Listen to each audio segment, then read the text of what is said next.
রংপুর বিভাগ নিরাপদ খাদ্য কর্তৃপক্ষ, ক্যাব এবং চেম্বার অব কমার্স থেকে আসছি আমরা রমজান মাস উপলক্ষে নিত্য প্রয়োজনীয় বিভিন্ন পণ্যের বাজারে আমরা মনিটরিং করেছি। মেইনলি আমরা যেহেতু খেজুরটা একটা অন্যতম অনুষঙ্গ রমজানের, আমরা খেজুরের বাজার দেখেছি, সেখানে কিছু অনুমূল্যে পেয়েছি।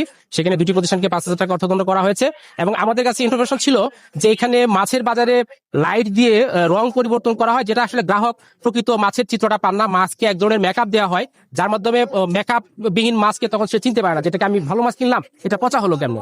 এই ধরনের যে প্রতারণামূলক একটা চিত্র, সেই চিত্রটার বিরুদ্ধেও আমরা আইন প্রয়োগ করতে এখানে আমরা মূলত আজকে উদ্যোগী ছিলাম।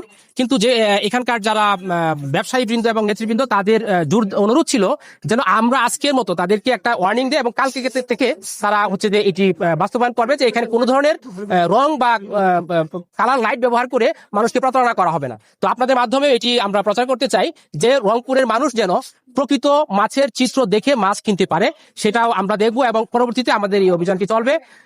রমজান মাস উপলক্ষে রমজানের চাহিদা বেড়ে যায়, এই ধরনের সকল পণ্যের ক্ষেত্রে আমাদের তদারকি অব্যাহত থাকবে। ভোক্তা স্বার্থে, জনস্বার্থে আমাদের অভিযান চলবে। লাইট দেখলেন, এই তদারকি অভিযানে মূলত জরিমানা করা আমাদের উদ্দেশ্য ছিল না। উদ্দেশ্য ছিল যেটা সচেতনতামূলক একটা মেসেজ দেওয়া, সেজন্য শুধু সচেতনতামূলক ভাবে দুইটি প্রতিষ্ঠানে 5,000 টাকা অর্থদণ্ড